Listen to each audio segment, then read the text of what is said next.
Olá, para honra e glória do nosso Senhor Cristo, estamos hoje no dia 110 de 365 dias com o Senhor, para honra e glória do nosso Senhor Cristo. Primeiramente, eu agradeço a Deus em nome de Jesus e depois a você por chegar até aqui. Deus abençoe grandemente você e sua família em nome de Jesus. E vamos lá, vamos continuar esse livro de Neemias, que é um livro muito lindo, onde o Senhor ele mostra que apesar do povo ter ido para o exílio, apesar do povo ter pecado, apesar do povo ter falhado, apesar do povo ter esquecido de Deus, Deus nunca se esqueceu do povo. E é muito lindo essa história da reconstrução de Israel, da reconstrução do templo do Senhor, da reconstrução da vida em Israel. E justamente Deus mostra que o tempo inteiro ele está com o seu povo. Isso é muito lindo. E vamos lá. Neemias capítulo 9. A confissão do pecado. E aí você vê coisa interessante, né? Vários e vários momentos quando Deus ele está renovando as alianças, uma coisa que sempre acontece é a confissão do pecado.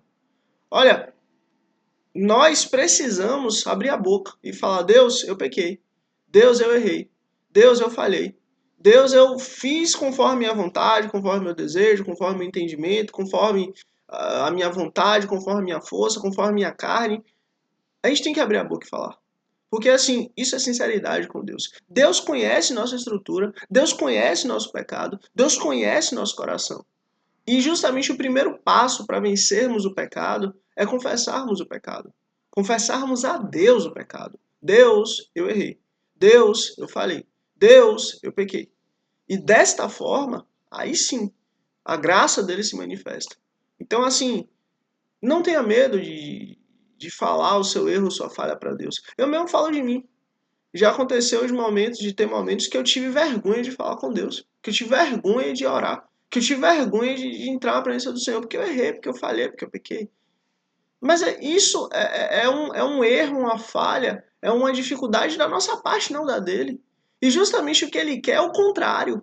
Ele quer que antes do pecado a gente busque a ele, durante o pecado a gente busque a ele, e depois do pecado a gente busque a ele. Porque o pecado afasta o homem de Deus. Mas em momento nenhum você vai achar uma coisa: Deus se afastar do homem. Ou seja, quem sai da presença de quem? Somos nós que saímos da presença de Deus. Não Deus que sai da nossa presença. Mas somos nós que viramos as costas para Deus. Somos nós que escolhemos não estar com o Senhor. Somos nós que escolhemos, virar as costas para o Senhor. Somos nós que escolhemos seguir a nossa vida. Então, assim, em momento nenhum Deus ele faz isso. Em momento nenhum Deus ele trabalha dessa forma. Em momento nenhum Deus ele age desse jeito para com a gente. Então, assim, toma muito cuidado com isso. Errou, falhou, pecou, confessa. Fala com Deus: Deus, eu errei, eu falhei, eu pequei, eu fiz isso, eu fiz aquilo. Porque desta maneira, Deus ele vai te perdoar e vai mudar quem você é. Vai mudar seu coração, vai transformar seu coração. Se entregue ao Senhor, se renda ao Senhor. E é isso que o povo de Israel estava fazendo nesse momento. A confissão do pecado, Neemias, capítulo 9. No 24º dia do mês, os israelitas se reuniram. Jejuaram. Olha que coisa boa. Jejuar é uma bênção. O próprio Messias jejuou. Vestiram pano de saco como forma de humilhação própria, de auto-humilhação. Puseram terra sobre a cabeça, e alguns colocavam cinza também sobre a cabeça, como forma de humilhação. Os que eram de ascendência israelita tinham se separado de todos os estrangeiros. Levantaram-se nos seus lugares, confessaram seus pecados e a maldade de seus antepassados. Você vê, confessaram seus pecados e a maldade de seus antepassados. Olha, deixa eu falar uma coisa. Deus, ele julga o pecado do pai no pai. Ele julga o pecado do filho no filho. Ele julga o pecado do neto no neto. Mas existe uma coisa que é o seguinte: a consequência do pecado. Olha, existem determinados pecados que são cometidos. Todos os pecados vão gerar consequência. Mas tem pecados que a consequência vai chegar na carne. Vou dar um exemplo de uma coisa, enfim. Por exemplo, os pais, eles têm diabetes. Eles passaram a ter o pecado da glutonaria. Comeram e passaram a desenvolver, diabetes. Tiveram alguma predisposição, enfim. Os filhos pode ser que eles já nasçam com diabetes ou tenham alguma predisposição. Assim como, por exemplo, os pais que tinham algum abuso no uso de droga, no uso de álcool, no uso de alguma substância. Os filhos podem nascer já com essa predisposição ou até com essa dependência. Assim também como doenças, no sentido, tem aí as DSTs, inclusive. Então, nós temos que entender que o pecado ele causa consequência.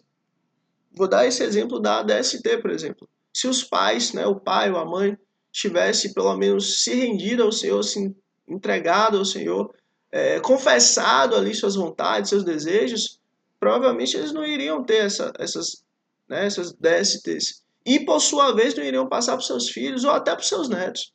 Então, assim, Deus ele deixa claro que todo pecado tem consequência. Deus ele deixa claro que toda ação tem uma reação. Deus ele deixa claro que tudo que fazemos vamos colher. Ou nós, ou os nossos que vão vir depois de nós. Então, assim, a partir do momento que nós confessamos o nosso pecado pessoal e confessamos também o pecado daqueles que vieram atrás de nós, né, os nossos antecessores, digamos assim, e pedimos perdão ao Senhor em nome de Jesus, Deus nos purifica, Deus nos santifica e Deus muda quem somos. Às vezes a consequência do pecado ele pode não ser tirada, pode acontecer. Mas às vezes pode acontecer de Deus tirar a consequência do pecado, tanto de nós quanto dos nossos antecessores e quanto dos nossos predecessores. Então assim, tenha em mente uma coisa, nós somos templo santo de Deus para abençoar aqueles que vieram antes de nós e para abençoar aqueles que vieram depois. E como é que a gente faz isso? Muito simples. Basta vivermos em retidão ao Senhor. Não erre, não fale, não busque o pecado, não viva no pecado, porque isso vai matar você e sua família. E todos que você ama. E o mundo. Quanto mais pecado, pior o mundo fica. Então pare de pecar. Mude o coração. Escolha viver para Deus. Versículo 3. Ficaram onde estavam e leram o livro da lei. Você vê que coisa linda. Leram o livro da lei. Leram o livro do Senhor. Leram aqui o que nós estamos lendo para a honra e glória do Senhor. Olha que coisa linda. Do seu Deus durante 3 horas. E passaram outras 3 horas confessando seus pecados e adorando o Senhor, o seu Deus. Em pé, na plataforma, estavam os levitas, Jesua, Benaia, Cadmiel, Sabanias, Buni, esse pessoal todo, que em alta voz clamavam ao Senhor, o seu Deus. Ou seja, olha, eles não estavam ali devagarzinho, baixinho, ali todo mundo quietinho, ali falando, Deus, eu pequei, eu errei, eu falei, não. Era, Deus, eu errei, eu falhei, eu sou cheio de pecado, eu sou cheio de falha. Os meus antecessores eram melhores até que eu, porque eu conheço minhas falhas, eu conheço meus pecados, eu conheço as minhas aflições, e o Senhor conhece o meu coração. Nós erramos, nós falhamos, nós nos afastamos de Ti, nós nos esquecemos da Tua aliança, nós desonramos o Teu nome. Era assim, era em alta voz. Clamaram ao Senhor. Em alta voz eles clamavam a Deus. E os levitas, Jesua, Cadmiel, Benaí, esse pessoal, conclamavam o povo dizendo, levantem-se e louvem o Senhor, o Deus, o seu Deus que vive para todo sempre. Ou seja, era ali um grande louvor, era ali uma grande oração, era ali uma grande súplica a Deus. Bendito seja o nome glorioso. A tua grandeza está acima de toda extensão de louvor. Só tu és o Senhor. Fizeste os céus e os mais altos céus, e tudo que neles há, a terra e tudo que neles existe, os mares e tudo que neles existe. Tu deste vida a todos os seres. E aí você vê, tu deste vida a todos os seres. A gente vai voltar aqui se Deus quiser. E os exércitos dos céus te adoram. Aleluia. Olha, só abrindo um parêntese. Não existe vida do nada. Não existe vida do que é inanimado. Não existe vida daquilo que não tem vida, que não produz vida. A vida só vem da vida. Ou seja, para tudo que existe que tem vida, veio de algo que existe que tem vida. Deus é quem vive. Deus é a vida. Então tudo vem dele. Tudo que tem vida, tudo que tem sopro, tudo que existe, tudo que é vivo, tudo vem de Deus.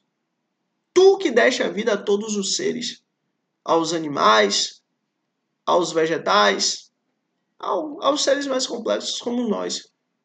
Deus fez todas as coisas. Deus tudo fez. E não, nós não viemos do macaco, nós não somos animais, nós somos a coroa da criação de Deus. Se você quer crer que você veio do macaco, que você veio da amoeba, que você veio do verme, do carrapato, tudo bem, você crê. Mas não é isso que Deus ensina. Deus ensina em sua lei que nós viemos das suas mãos, da mão do Senhor. Deus ensina em sua lei que nós viemos do barro, do pó. E Deus, com as suas mãos, nos tocou e nos fez, através de Adão. E ele foi lá e soprou em nossas narinas. Então, assim, não creia no que o mundo quer que você creia, mas creia naquilo que Deus falou. Você é coroa da criação de Deus. Isso muda tudo. Você não está jogado em um ponto vazio no meio do espaço e simplesmente abandonado. Não, não, não. Pelo contrário. Os olhos do Senhor estão sobre ti. Os olhos do Senhor estão sobre você. Os olhos do Senhor não te esquecem. Olha, Deus, em momento nenhum, deixa de te olhar. Inclusive, os olhos do Senhor te viram quando em secreto você foi criado. E ó, os seus dias todos contados e escritos no livro da lei do Senhor. Então, assim, fique em paz. Deus cuida de você. Antes mesmo de você nascer, ele já cuidava de você. Versículo 7. Tu és o Senhor, o Deus que... o Deus que escolheu Abraão. Olha, em todo tempo nós vemos que Deus ele escolhe. Que Deus ele escolhe um em detrimento de outro. Que Deus ele separa. Não, esse aqui é meu, esse aqui não é. Então, ó, Deus deixa claro. Eu escolhi Israel em relação a todas, em oposição a todas as tribos e povos de toda a terra. Eu escolhi única e exclusivamente Israel, ponto. Israel é meu povo, Israel é meu filho, Israel é meu remanescente, acabou. Tu és o Senhor, o Deus que escolheu Abraão, trouxe-o de Ur dos Caldeus e deu-lhe o nome de Abraão, visto que o coração dele era fiel, e fizeste com ele uma aliança, prometendo dar aos seus descendentes a terra dos cananeus, dos hititas, dos amorreus, dos ferezeus, dos jebuseus e dos gigarzeus. E cumpriste a tua promessa, porque tu és justo. Porque tu és justo. Olha, e aí isso aqui, inclusive, nos ensina uma coisa muito séria. Tudo que nós damos na nossa palavra, eu vou fazer, eu vou cumprir, eu vou desempenhar, eu vou trabalhar. Cuidado, porque você, a partir do momento que você fala, você se torna refém daquilo que você falou. Você se torna escravo daquilo que você falou. A partir do momento que você fala, já era. Você se comprometeu. Deus, ele quer que sejamos como ele. Sede santos porque eu sou santo. Tudo que Deus fala, ele cumpre. Tudo que Deus falou, ele cumpriu. Então, assim, nós temos que ser do mesmo jeito. Sim, sim, não, não. Você quer fazer? Tudo bem, faz. Mas não dê sua palavra. Porque a partir do momento que você dá sua palavra, já era. Você se compromete naquilo e isso é terrível para você. Se você não fizer. Porque é um juramento que você faz. Então não jure. Agora, se você realmente vai fazer, vai cumprir, jure. E faça. Porque é o mais importante é o fazer. Versículo 9.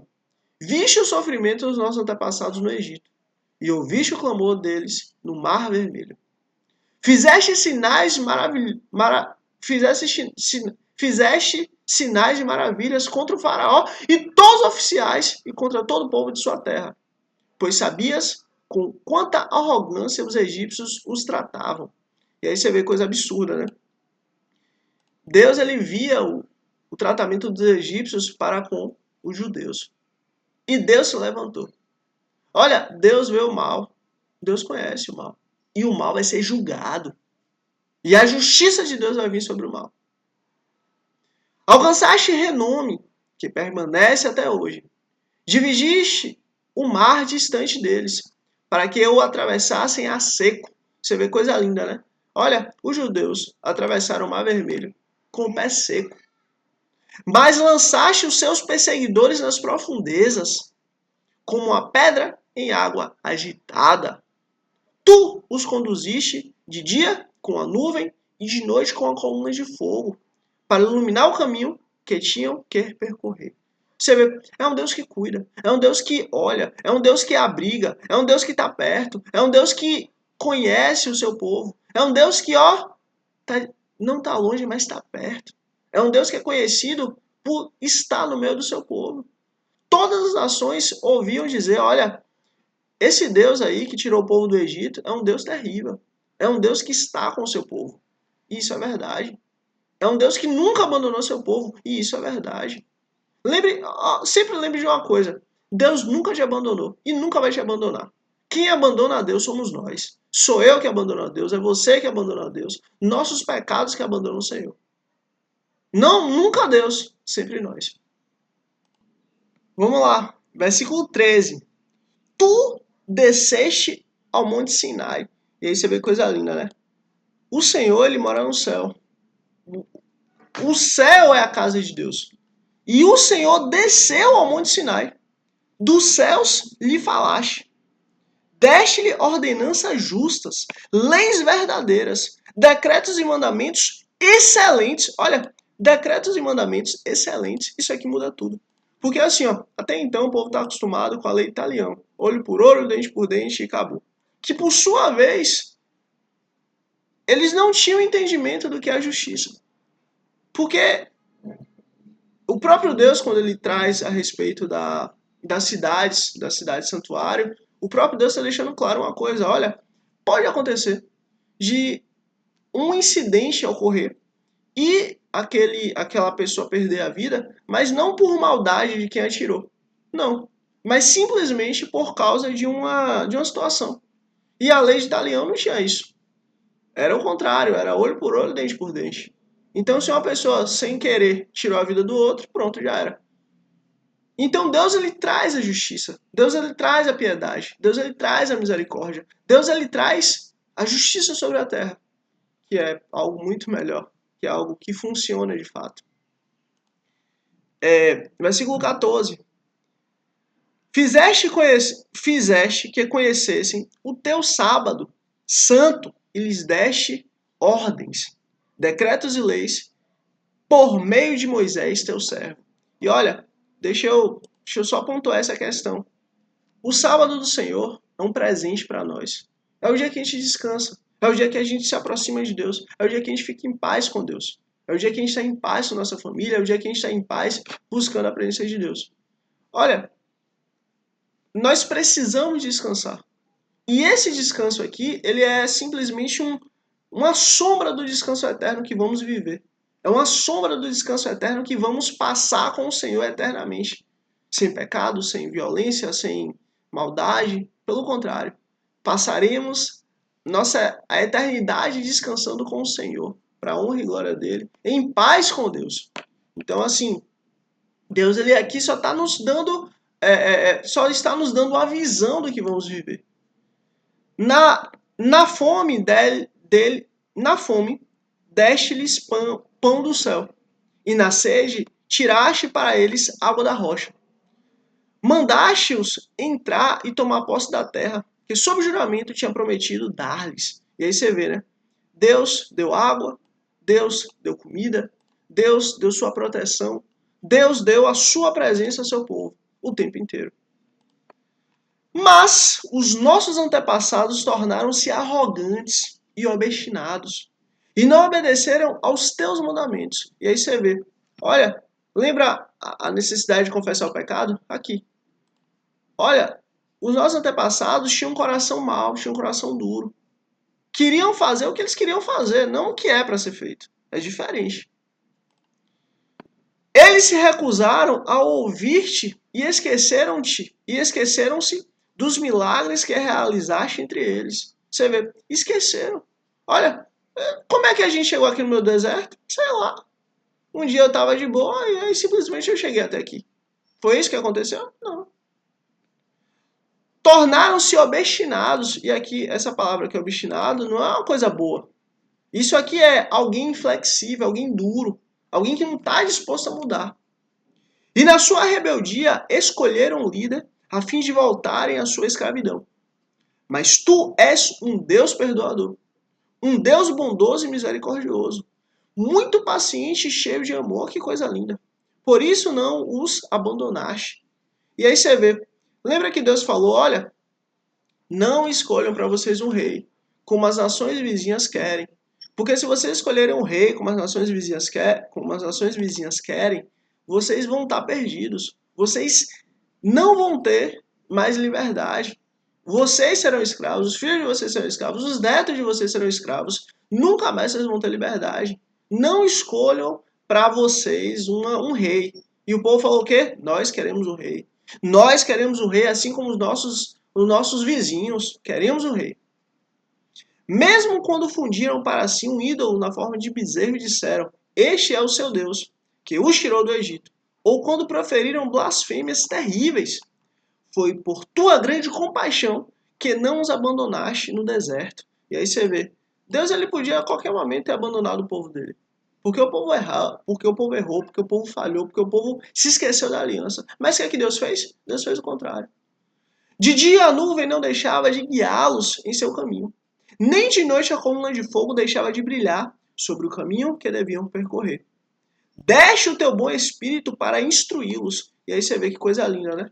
O Espírito do Senhor que habita em nós, ele estava ali sobre aquele povo, ensinando aquele povo. Não retiveste o teu maná, que os alimentava, e deste-lhes água para matar a sede. E aí você vê coisa interessante. O maná, ele foi, até quando o povo tinha capacidade de plantar. Até quando o povo chegou na sua terra prometida. Até quando o povo já estava ali colhendo os frutos da terra. Quando o povo estava ali colhendo os frutos da terra, eles já podiam viver, digamos assim, aí o maná cessou. Mas até então o maná existiu. Até então o maná continuou, dia após dia. Durante 40 anos, tu o sustentou no deserto. Nada lhes faltou. As roupas dele não se gastaram, nem os seus pés ficaram inchados. Olha, essa questão aqui de pé inchado é uma coisa muito, muito, muito normal. Quando a pessoa acaba andando muito, principalmente no calor e tudo mais, o pé ele começa a inchar. Isso é normal. E o povo andava no deserto, andava, e não acontecia nada. A roupa não gastava. Agora imagina, você nasce, você ganhou a roupa do seu pai, da sua mãe, daí essa roupa você usa até os seus 40 anos. Imagina. Por quê? Porque é a bênção de Deus. A sandália que você tinha quando você tinha um pezinho pequeno, essa sandália cresceu também. Para que você não ficasse sem sandália.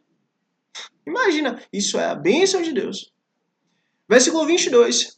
Deles reinos e nações, cujo terra repartiste entre eles. Eles conquistaram a terra de Seom, rei de Esbom, e a terra de Og, rei de Bazã. E no caso aqui, Og, rei de Bazã, ele era um gigante. Tornaste os teus filhos tão numerosos como as estrelas do céu, e os trouxeste para entrar e possuir a terra que prometeste aos seus antepassados. Seus filhos entraram e tomaram posse da terra. Tu subjugaste diante deles os cananeus, que viviam na terra, e os entregaste nas suas mãos, como seus reis e com os povos daquela terra, para que tratassem como bem quisessem. Ou seja, olha, Deus deu força para vocês vencer os cananeus, para que vocês fizessem o que vocês quiserem com ele, porque Deus os fortaleceu. Diga-se de passagem, esse pessoal era um povo gigante, era um povo forte, era um povo acostumado com a guerra, com a violência, era um povo mau. É o que Deus fala. Conquistaram cidades fortificadas e terra fértil. Apossaram-se de casas cheias de bens, poços já escavados, vinhas olivais e muitas árvores frutíferas. Comeram até fartar-se e foram bem alimentados. Eles desfrutaram de tua grande bondade. E aí você vê, isso aqui é uma bênção. Desfrutar daquilo que Deus nos dá é uma bênção. E são poucos que conseguem fazer isso. São poucos que conseguem desfrutar das bênçãos de Deus. Por quê? Porque muitas vezes o pecado ele nos tira essa possibilidade. A gente não consegue entender que nós temos sim que trabalhar, nós temos sim que fazer, nós temos sim que nos empenhar em algo, mas também nós temos que desfrutar. Nós temos que aproveitar, nós temos que desfrutar daquilo. E eu falo isso em qualquer área da nossa vida. Nós precisamos entender esses dois lados, o fazer e o descansar. Deus ensina isso. Nós precisamos, chegou de noite, vai dormir. Deus cuida de nós. Independente do que for, Deus vai cuidar de nós. E chegou durante o dia, pronto, bora fazer. O que é que eu posso fazer? Onde é que eu posso melhorar? E assim é. Versículo 26. Mas foram desobedientes e rebeldes contra ti, misericórdia. Deram as costas para a tua lei, misericórdia. Mataram os teus profetas, misericórdia. Que os tinham advertido que se voltassem para ti. E te fizeram ofensas detestáveis, misericórdia. Por isso tu os entregaste nas mãos de seus inimigos. Tá vendo? Por que Deus entregou os próprios filhos na mão de inimigos? Porque os filhos estavam agindo pior do que as nações, que os oprimiam. Mas, quando foram oprimidos, clamaram a ti. E aí que tá. Quando a pressão chegou, o que, que aconteceu? O povo voltou para Deus. Deus, socorro. Socorro, Deus, socorro, Deus. E Deus socorreu. Dos céus tu o ouviste. E na tua grande compaixão deste-lhes libertadores, que os livraram das mãos dos seus inimigos. E aí você vê. Deus podia não ter ouvido, né? Mas Deus ouviu. Mas tão logo voltaram a ter paz. Mas tão logo voltavam a ter paz. De novo faziam o que tu reprovas. E aí você vê. De novo faziam o que o Senhor não concorda. Então os abandonava às mãos de seus inimigos, para que dominassem sobre eles. E quando novamente clamavam a ti, dos céus, tu os ouvia, e na tua compaixão os livrava, vez após vez. E aí você vê. Surgia um rei, péssimo rei. Surgia um outro, pior ainda. Deus pedia misericórdia, Deus os salvava. Tu os advertiste que voltassem à tua lei, mas eles se tornaram arrogantes e desobedientes aos teus mandamentos. Pecaram contra as tuas ordenanças, pelas quais o homem vive se lhes obedece. Com teimosia te deram as costas, tornaram-se obstinados e recusaram ouvir-te. E durante muitos anos foste paciente com eles. E aí você vê, de fato, Deus foi absurdamente paciente e é absurdamente paciente. Aguentou. Por teu espírito, por meio de profetas, os advertiste. Contudo, não te deram atenção, de modo que os entregaste nas mãos dos seus vizinhos.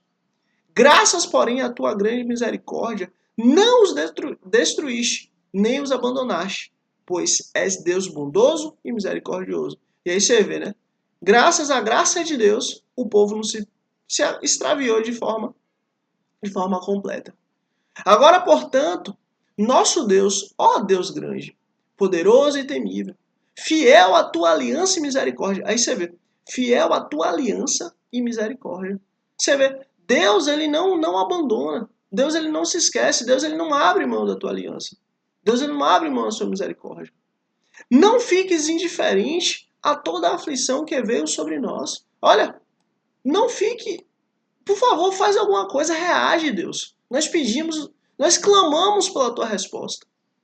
Sobre os nossos reis e sobre os nossos líderes, sobre os nossos sacerdotes e sobre os nossos profetas, sobre os nossos antepassados e sobre o teu povo. E aí você vê, olha, mais uma vez, o povo é teu, Senhor. Socorro. O teu povo está sofrendo. Socorro. Desde os dias dos reis da Assíria até hoje, em tudo que nos aconteceu, foste justo. Você vê, tudo que aconteceu, o Senhor teve justiça. Ah, mas nós sofremos, nós fomos feridos, nós passamos dificuldade. Mas Deus foi justo. Tudo que aconteceu foi por culpa nossa. E olha, isso acontece com a nossa vida.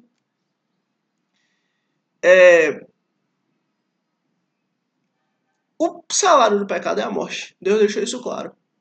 Mas, infelizmente, a gente esquece. A culpa sempre é nossa, nunca é de Deus. Em tudo que nos aconteceu, foste justo.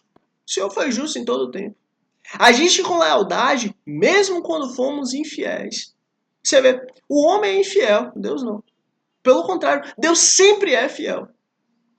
34. Nossos reis, nossos líderes, nossos sacerdotes e nossos antepassados não seguiram a tua lei, não deram atenção aos teus mandamentos, nem às advertências que lhes fizeste.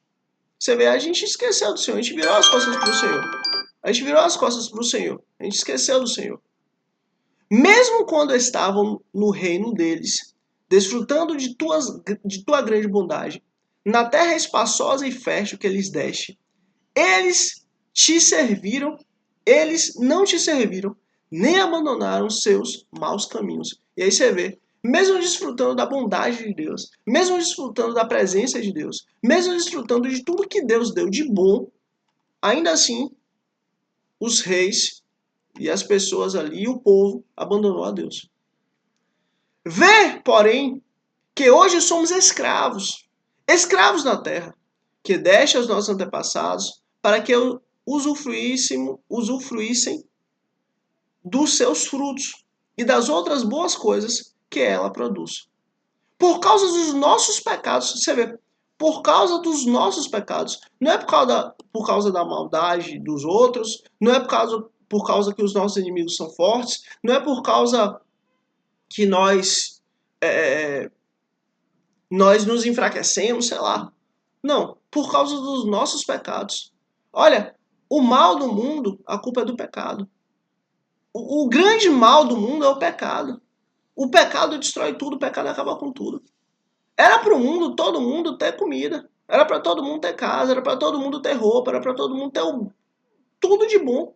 Mas por causa do pecado, isso não tem. Isso não existe. Por causa do pecado precisa ter o dinheiro. Por causa do pecado precisa ter divisão, precisa ter briga, precisa ter divergências. Sendo que Deus não estabeleceu para ser assim. Infelizmente, aqui nessa terra é necessário que determinadas coisas existam para que venhamos a ver e entender o reino eterno, o reino do Senhor, o reino que é bom, maravilhoso e excelente em todas as áreas. Então, assim, Deus ele não fez o homem para sofrer. Deus ele não fez o homem para cair. Deus ele não fez o homem para padecer. Mas ele fez o homem para viver com ele, em paz, tranquilo, bem. Só que aí que tá. Por causa dos nossos pecados, a sua grande produção pertence aos reis que puseram sobre nós. E aí o bicho pegou, né? Por causa do grande pecado, as coisas ficaram terríveis. Lembra que Deus falou? Se vocês tiverem reis, esses reis vão fazer o mal para vocês. Eles dominam sobre nós e sobre os nossos rebanhos, como bem lhes parece. É grande a nossa angústia. E aí você vê, Deus falou, olha, não queiram reis, para que isso não aconteça com vocês. Está acontecendo. E quantas coisas no nosso coração Deus fala e a gente não quer ouvir? O acordo do povo. Em vista disso tudo, estamos fazendo um acordo. E aí você vê coisa linda, né? Uma aliança. Renovando a aliança. Uma aliança por escrito e assinado por nossos líderes, nossos levitas e nossos sacerdotes. E aí você vê coisa linda, né? O povo agora voltando para Deus. O povo agora querendo o Senhor. O povo agora se voltando para quem Deus é. Olha que coisa linda. E agora vamos ver esse acordo, né? Como é que tá sendo esse acordo? E vamos lá. No caso, as pessoas que escreveram esse acordo, né? Neemias capítulo 10. E é aquela mesma questão, né? Esta é a relação dos que o assinaram. Neemias, o governador, como né, o principal ali, começando ali, né, endossando esse acordo. E aí vai, o pessoal, né, esse pessoal todo. Se você quiser ir lendo, pode né, pausando aqui, vai lendo. Mas aqui nós vamos pular aqui por causa do horário. E vamos lá. O restante do povo, sacerdotes, levitas, porteiros, cantores, servidores do templo e todos que se separaram dos vizinhos, dos povos vizinhos, por amor à lei de Deus. E aí você vê. O que é ser santo? Ser santo é ser separado. Aqueles que se separaram dos povos vizinhos, por amor à lei de Deus, com as suas mulheres e com todos os seus filhos e filhas capazes de entender. Ou seja, com todos aqueles que estavam entendendo. Agora se une a seus irmãos, os nobres, e se obrigam sob maldição e sob juramento a seguir a lei de Deus, dada por meio do servo de Deus, Moisés, e obedecer fielmente a todos os mandamentos, ordenanças e decretos do Senhor, o nosso Deus. E aí você vê, todos ali estavam reafirmando esse acordo. Estavam reafirmando que estavam juntos com o Senhor. Estavam reafirmando que, olha, tudo aquilo que foi escrito, tudo aquilo que foi prometido, tudo aquilo que, a aliança que foi refeita, né, que estamos aqui, que os nobres, começando ali por Neemias, eles assinaram, nós concordamos e nós viveremos. E acabou. E assim é. Essa é uma escolha. Versículo 30. E vamos lá. Prometemos não dar os nossos filhos, prometemos não dar nossas filhas em casamento aos povos vizinhos, nem aceitar que as filhas deles se casem com os nossos filhos. Acabou. Lembra que Deus tinha falado isso? Lembra que Deus tinha ordenado isso? Lembra que Deus tinha falado isso lá atrás para Moisés e o povo disse que ia cumprir e não cumpriu? Então, quando os povos vizinhos trouxerem mercadorias ou cereal para venderem no sábado ou em dia de festa, não compraremos deles nesses dias. Cada 7 anos, abriremos mão de trabalhar a terra e cancelaremos todas as dívidas. Lembra que Deus tinha estabelecido exatamente isso? Olha, vocês vão trabalhar 6 dias, mas no 7º dia vocês vão descansar.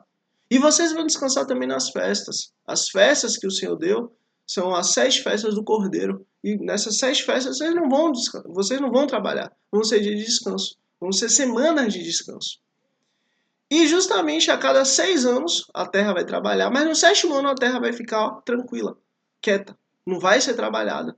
Por quê? Porque no 6º ano Deus vai dar uma colheita absurdamente grande para que a terra possa passar um ano descansando. E ó, não vai ter ninguém que vai ter dívida. A cada 7 anos as dívidas vão ser perdoadas. Para quê? Para que todos possam ter seus bens, sua posse, sua propriedade guardada e protegida.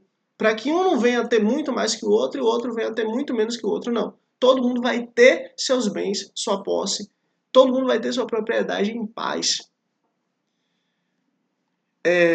Assumimos a responsabilidade de, conforme o mandamento, dar anualmente 4 gramas para o serviço do templo do nosso Deus, para pães consagrados, para as ofertas regulares de cereal e para holocaustos, para as ofertas do sábado, das festas da lua nova e das festas fixas, para as ofertas sagradas, para as ofertas pelo pecado, para fazer propiciação por Israel e para as necessidades do templo do nosso Deus. Ou seja, olha, nós assumimos que vamos cumprir com a responsabilidade que temos com o templo de Deus.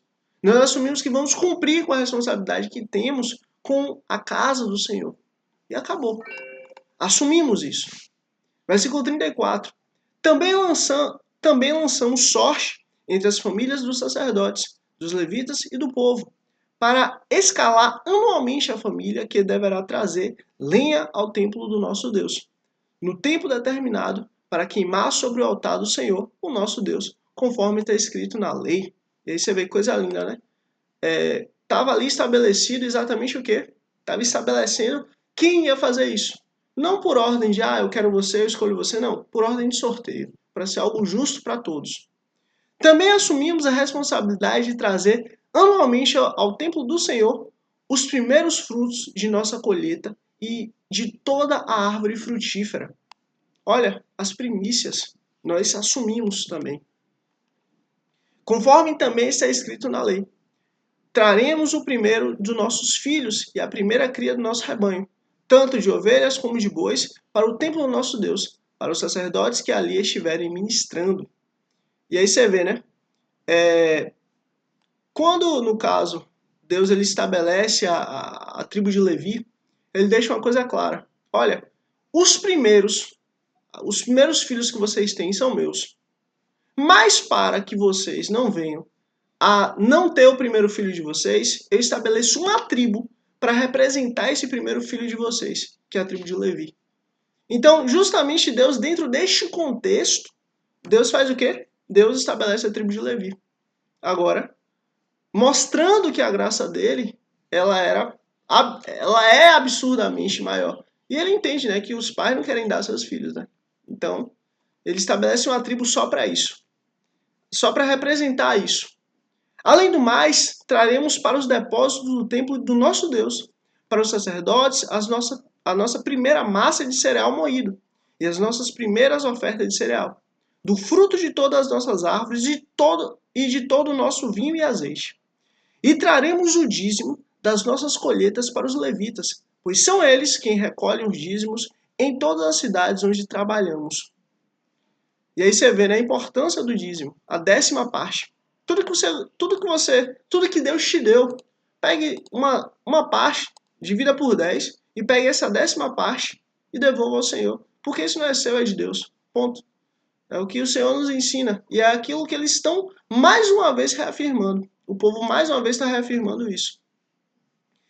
Um sacerdote descendente de Arão acompanhará os levitas quando receberem os dízimos. E os levitas terão que trazer um décimo dos dízimos ao templo do nosso Deus, aos depósitos do templo. O povo de Israel, inclusive os levitas, deverão trazer oferta de cereal, de vinho novo e de azeite aos depósitos, onde se guardam os utensílios para o santuário. É onde os sacerdotes ministram e onde os porteiros e os cantores ficam. Não negligenciaremos o templo do nosso Deus. Amém. O povo concordou, né, que não ia negligenciar a casa de Deus. Glória a Deus. Neemias capítulo 11. O repovoamento de Jerusalém. Lembra que até então a cidade ainda estava meio vazia? Então, os líderes do povo passaram a morar em Jerusalém. E o restante do povo fez um sorteio para que, de cada 10 pessoas, uma viesse morar em Jerusalém. Ou seja, 10% do povo fosse morar em Jerusalém. A santa cidade. As outras 9 deveriam ficar em suas próprias... As outras 9 pessoas, né, deveriam ficar em suas próprias cidades. O povo abençoou todos os homens que se apresentaram voluntariamente para morar em Jerusalém. Uma coisa linda. As pessoas, quando voltaram do exílio, elas foram para suas cidades, voltaram para suas casas, voltaram para os seus territórios. Mas Jerusalém ainda estava vazia. E muitas pessoas voluntariamente foram. E outras, né, por sorteio. Alguns israelitas, sacerdotes, levitas, servos do templo e descendentes dos servos de Salomão viviam nas cidades de Judá, cada um em sua propriedade. Estes são os líderes da província que passaram a morar em Jerusalém. Além deles, veio gente tanto de Judá quanto de Benjamim viver em Jerusalém. Dentre os descendentes de Judá, e aqui é uma galera, né? Se você quiser ir lendo, pode ir lendo aqui, não tem problema nenhum. E aqui está falando já de Perez, que vivia em Jerusalém, totalizando 468 homens de destaque. Eles saíram de Judá e foram viver em Jerusalém. Dentre os descendentes de Benjamim, e aí também é uma galera aqui, se você quiser ir lendo, pode ir lendo, e fica à vontade. E vamos lá. Filho de Zincri, era o oficial superior entre eles. E Judá, filho de Azenua, era responsável pelo segundo distrito da cidade. Dentre os sacerdotes, se você quiser ir lendo, pode ir lendo. Eram homens de destaque totalizando 128, né, entre os sacerdotes. O oficial superior deles era Zabidiel, filho de Gedolim. Dentre os levitas, quiser ir lendo, pode ficar à vontade. E foram 284 na cidade santa, que foram para Jerusalém. Os porteiros, e esse pessoal todo, foram 172. Os demais israelitas, incluindo os sacerdotes e os levitas, estavam em todas as cidades de Judá, cada um na propriedade de sua herança. E aí você vê coisa linda, né? Eles se mantiveram ali, cuidando, né, da terra que Deus deu para eles. E também foram para Jerusalém, a 10ª parte. Os que prestavam serviço no templo moravam na colina de Ofel, e Zia e Gispa estavam encarregados deles.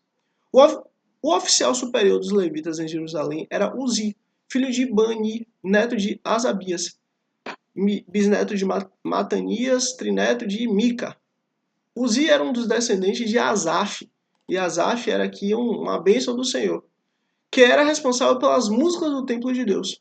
Eles estavam sujeitos à prescrição do rei, que regulamentavam suas atividades diárias. E aí você vê, lembra que Deus ele estabeleceu famílias e pessoas e povos com dons e talentos, e os seus descendentes ali estavam, cumprindo ali o que Deus tinha dado lá atrás. Coisa linda, né? Pataías, filho de Mesazab, descendente de Zerá, filho de Judá, representava o rei nas questões de ordem civil.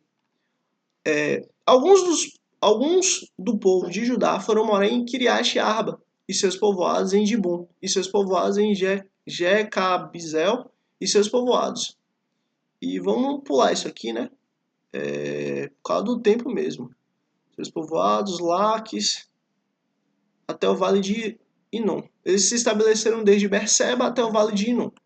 Os descendentes dos benjamitas foram viver em Geba, Miquimás, Aias, esse pessoal aí, Zeboim e nos vales dos artesãos. Alguns grupos dos levitas de Judá se estabeleceram em Benjamim. E para honra e glória do nosso Jesus Cristo, aqui estava sendo a divisão, né? O povo de novo morando em suas terras, o povo de novo morando ali na Israel que o Senhor estabeleceu, naquela terra que o Senhor estabeleceu, que mana leite e mel, que Deus fez um acordo com Abraão e deu para Abraão. Olha, a terra toda é sua e dos seus descendentes. E assim o povo estava voltando a morar na terra conforme a vontade do Senhor. E para honra e glória do nosso Jesus Cristo, esse foi o nosso dia 110. Escreve aqui, ó, Judá, para eu saber que você chegou até o fim. Mais uma vez, Deus abençoe grandemente você e sua família, em nome de Cristo Jesus. Esse foi o nosso dia 110. Se inscreve aqui no canal, para que amanhã, dia 111, estejamos aqui juntos, continuando essa história maravilhosa que mudou a humanidade. Meu Deus. E curte aqui, porque assim, o reino dos céus é sobre mim, é sobre você, chega na gente. Mas a partir do momento que ele chega na gente, já não é mais sobre nós, mas é sobre o próximo. Então curte aqui para que você seja instrumento de Deus para levar o reino dos céus para mais pessoas, mais vidas, mais almas, e é isso. Até amanhã, se Deus quiser, dia 111, em nome de Cristo Jesus. Amém.